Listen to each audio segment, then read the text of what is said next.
Kaj so počeli naši pošteni poslovneži? Ja? Šrot je še zmeraj v zaporu, Bavčar pa ima bojda še vedno srce. Ne vem, meni se zdi, da ga ni nikoli imel. Mene pa bolj zanima, kaj se dogaja s Kordežem. Je Bine v redu? Žena prvega obsojenega tajkuna pri nas, Bineta Kordeža, svojemu možu gradi hišo. Kordež po vrnitvi iz zapora, ko ga je Vrhovno sodišče po letu dni izpustilo na prostost, ni skrival, da živi na ženin račun.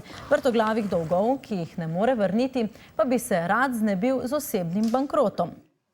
Ja, Kordež je bil baje tako na kantu, da je med sojenjem prosil za brezplačno pravno pomoč. Zdaj razmišlja tudi o osebnem stečaju. Torej, točen to, kar ima v mislih Zidar.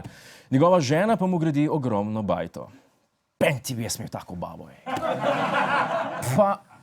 Mislim, Janez Kurška plačuje položnice Zidarju, Vincencija išče bajto na morju, Binetu pa novo hišo gradi Julija. Julija, zazidana. Isto kot pri Zidarju, se lahko vprašamo tudi tle, od kje je te ženski denar? Mogoče pa dobimo odgovor v Binetovi knjigi. Kam izginilo 10 milijard? Se sprašuje. Ne vem, Bine, ti nam povej. Ti in tvoji frendi ste pobasali vse, kar ni bilo prbito. Sam tip ima pa jajca, da gre tako knjigo napisati. Ne? Res pa je, da je bil na Dobu, ne? In smo videli že pri noriškem Janezu. V zaporu pač napišeš knjigo. Je res? Čeprav to, da je Bine napisal to knjigo, je tako podobno, mislim, kaj bi Murko napisal bukvo z naslovom Umetnost slepega petja, ker on to vlada. A pa če bi Martin Strel napisal knjigo s športom proti alkoholu. Prvo poglavje, s športom se proti alkoholu boriš tako, da pijan plavaš. Ker noben ne vedo, da si pijan, ne? Po tem trendu bi lahko, ne vem, Aleš Primc napisal s čustvi in izkušnjami nabito knjigo Ljubezen ne pozna meja. Podnaslov Kako ljubiti svojo ženo in njenega fanta. Bestseller!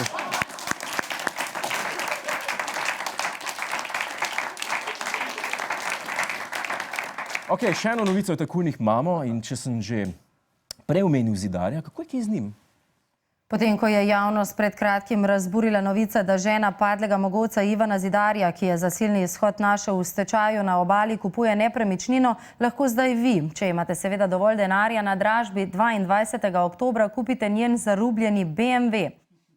Pa s čim se opazdi Ivan na morje svojo novo bajto gledati hoda? Jaz za njim drugim avtom, ne, si ni tak klošar. Ok, uradno je klošar, ampak ne vem, zakaj se čudim, da je Ivan Zidar oseba, ki vozi BMW. Ker se mi lih tak tip zdi, ki bi parkiral čez 2 mesti, ali pa kaj nekdo, ki bi zapeljal v lužo samo zato, da bi te zmočil. Ampak, zakaj rubijo Vincenciji Benfla? Tega ne vem.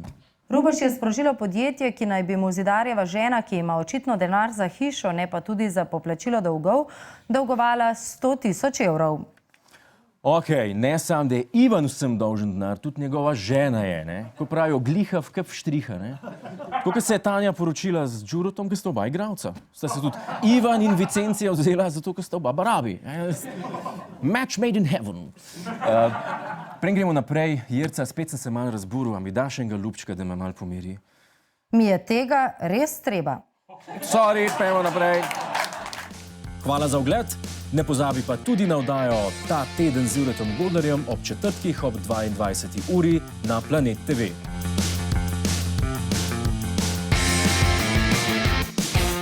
Hej tujec! Polajkaj nas na Facebooku, posledi nas na Twitterju in naroči se na naš YouTube kanal.